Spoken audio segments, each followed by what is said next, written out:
நான் செல்வராஜன் வந்து வைத்திய சிகிச்சை வைத்தியம் இலங்கை கொழும்பு தேசிய வைத்தியசாலை.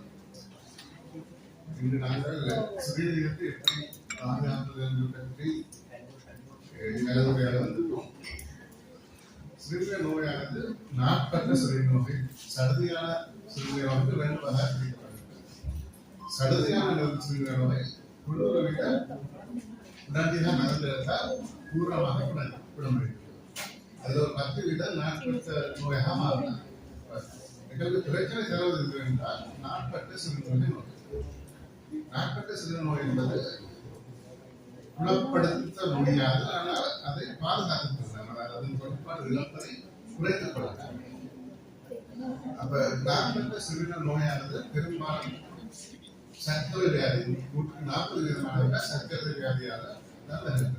அடுத்ததாக உயர் கொள்கை அழுத்தம் 120% மக்களுக்கு உயர் கொள்கை அழுத்தத்தால நாட்பட்ட நோய் அடிக்கும். அதை தவிர சிறுநீரக அலர்ச்சி, அதாவது நெஃப்ரைட்டிஸ் என்று வருத்தங்களாக வரலாம்.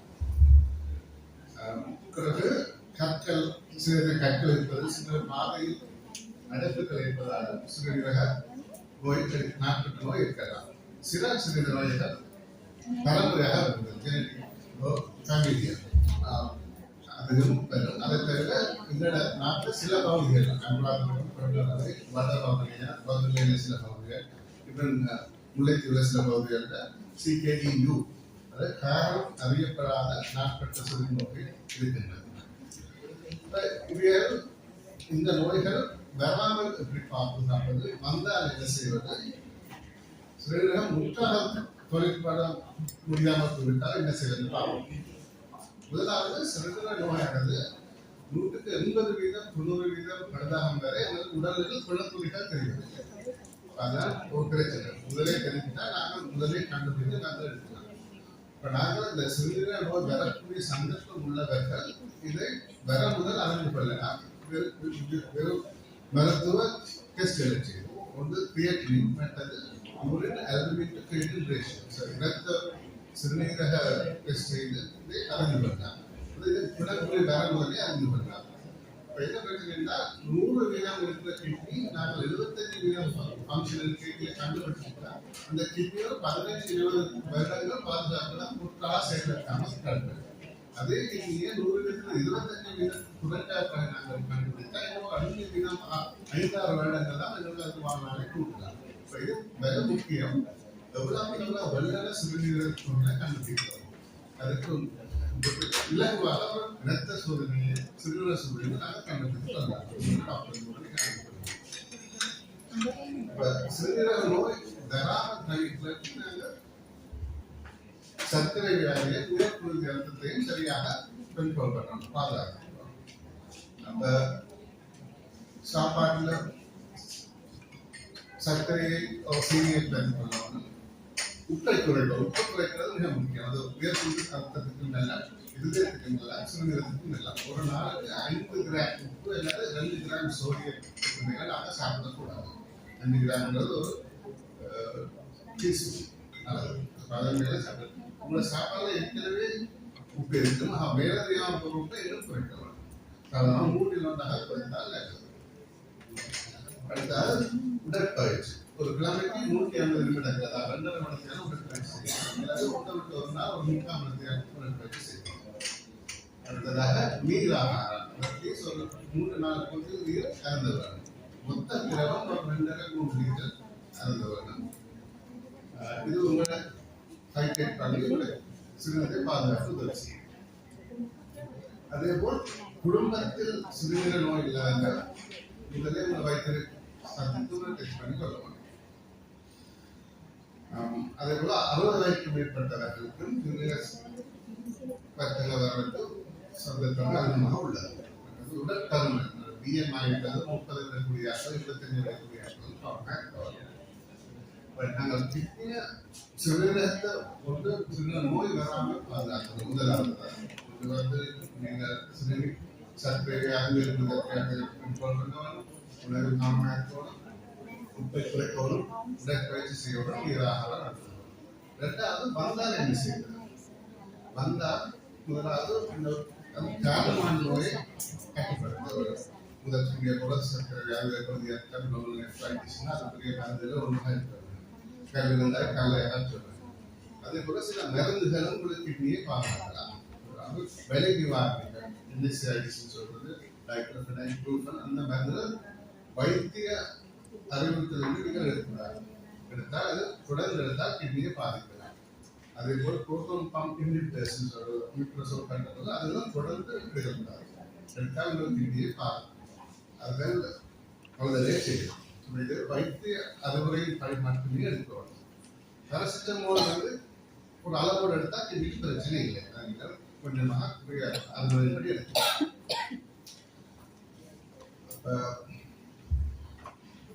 பயத்தை கண்ட்ரோல் பண்ணுவோம். ரெண்டாவது நோய் இல்லாத புரதத்தை மேல் அதிகமாக எடுக்கக்கூடாது. ஒரு அளவோடு எடுக்கும் புரதம் உடம்புக்கு தேவை மேல் அதிகமாக நீங்கள் சாப்பிட்றதா 8 கிராம் கிலோகிராம் அளவு புரதம் ஒரு நாளைக்கு எடுக்கலாம்.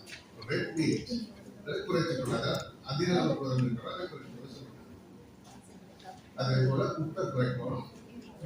உடற்பயிற்சி செய்யணும். நீராகாரம் மற்றது சில மருந்துகள் இருக்குது. கிட்னியின் ப்ரோக்ரஷன் தொழிற்பாட்டு குறைவை குறைப்பதற்குரிய மருந்துகள் சில இருக்காது. டாக்டர் சொல்றாங்க ஏசி இன்ஹிபிட்டர்ஸ், டாக்டர் சில மருந்து இருக்கு. அதெல்லாம் சிறுநீரை வைத்து அதோட சேர்த்து எடுப்பாங்க.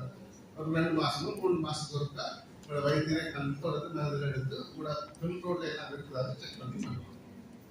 அதே போல் நான் சொன்னா உங்களுக்கு 40 வயசுல 50% கிட்னி பழுதாக கண்டுபிடிச்சா அதை நான் முதலே கண்டுபிடித்து பயன்படுத்த 60 வயசு வரை கிட்னி பழுதாக பாதுகாத்து பண்ணலாம். அப்படி சில பேருக்கு 100 பேர் எடுத்தோம்னா 10 பேருக்கு கிட்னி முற்றாக செய்யணும். ஒரு 15-20 வருஷம் போகணும். அப்படி போறதுக்கு என்ன செய்யலாம்? ஒன்று ரத்தம் சுத்திகரிப்பது டயாலிசிஸ். 2 வகை ரத்தம் சுத்திக்கலாம். அந்த ஹீமோடயாலிசிஸ் ஒரு ரத்த சுத்திகரிப்பு இது ஒரு மெஷின்ல போட்டு செய்யறது அறிந்திருக்குது. ஆனால் இப்போது புதிதாக கடந்த 10-15 வருடம் நாட்டு செய்யறோம் பெரிட்டோனியல் டயாலிசிஸ்.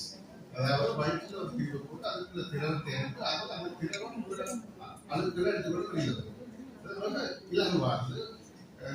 கப்பில் தண்ணீரை திறந்து கூட்டுற போது ஒரு இலகுவானது. நீங்கள் வீட்டிலேயே செய்யலாம். அதுக்குரிய மருந்துகள் எல்லாத்தையும் நாங்கள் ஆஸ்பத்திரியில் வைத்தியசாலையில் தருவோம்.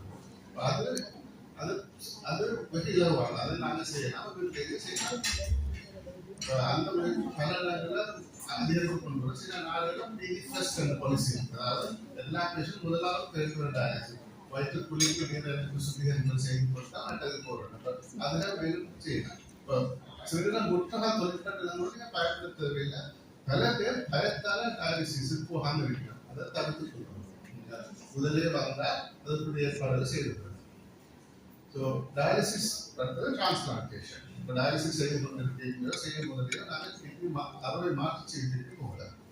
மாற்று சிகிச்சை 2 வகையாக செய்யலாம். ஒன்று நீங்கள் ஒரு டோனரை கொண்டு வரலாம். இல்லாட்டி நாங்கள் மூளை வந்தவர்கள், அதாவது பிரெயின் டெத், மூளை தொழிற்படாது இதுவே துளிச்சு பண்ணுறது. அவர்கள் சட்டப்படி இருந்தவர்கள். ஆனால் அவர்கள் கிட்னியை தானம் செய்கிறார்கள். அந்த தானம் கிட்னி ஒரு ஆள் தானம் செய்தால் 2 பேருக்கு கிட்னி போடலாம். ஒரு ஆளுக்கு லிவர் போடலாம். ஒரு ஆள் 4 பேர் உயிரை காப்பாற்றலாம். அப்படி ஒரு ஆள் கிட்னியை 2 பேருக்கு கூட பாதுகாத்துக்கலாம். அப்போ நீங்கள் கிட்னியில் புத்தக தொழிற்பாடு இழந்தவர்கள் ஒரு அரசாங்க வைத்தியசாலையை உங்களுக்கு பதிவு செய்யலாம். உங்களால் தேடி கண்டுபிடிக்க முடியாது. நாங்கள் மூளை மரணித்தவர்களுடைய சிறுநீர் எடுத்து உங்களுக்கு போட்டு அறுவை சிகிச்சை செய்யலாம். இப்போ கிட்னி முற்றாக இறந்தாலும் பல செயற்பாடுகள் செய்யலாம். நாங்கள் அதோட எல்லாம் முடிந்து நினைக்கக்கூடாது. முதலாவது டயாலிசிஸ் பயன்படுறாது. அடுத்தது நீங்கள் கிட்னி மாற்று சிறுநீர் ரெஜிஸ்டர் பண்ணி வைப்போம். நாங்கள் அதில் செய்து தரலாம். மற்றது சிலர் என்ன கேட்கிறாங்க அந்த மெட்ஃபோனின் எடுக்கக்கூடாது. மெட்ஃபோனா கிட்னி பழுதாகும். அப்படி இல்லை. மெட்ஃபோன் மிகச்சிறந்த மருந்து சிறுநீரை கண்ட்ரோல் பண்ணுறது. ஆனால் கிட்னி ஃபங்க்ஷன் வந்து தொழிற்பாடு 30% குறைந்தது மெட்ஃபோமின் சாப்பிட்டு உடம்புல அமிலத்தன்மை கூடலாம். நல்லபடியாக 30% குறைஞ்சாலும் அதை நாம் மெட்ஃபோமினை எடுக்க வேண்டாம்னு சொல்லுவோம். இந்த கிட்னியோட ஃபங்க்ஷன் தொழிற்பாடு வந்து மேலதிக நீரை அகற்றுறது, மேலதிக வேஸ்ட் ப்ராடக்ட்ஸ் வேஸ்ட் பதார்த்தங்களை அகற்றுறது, குருதி அமுக்கத்தை கட்டுப்படுத்துவது. இந்த அமிலத்தன்மையை குறைக்கிறது. அமிலத்தன்மை குறைக்கிற தன்மை கிட்னி இழக்கிறபடியால மெட்ஃபோமினால் வந்து அமிலத்தன்மை உடம்பு கூட ஆகிறபடியால் சுற்றிப்பாடுறோம் மெட்ஃபோனோட பொருட்களை சொன்னா பாருங்கன்னா 30% தொழிற்பாடு இருக்குங்க.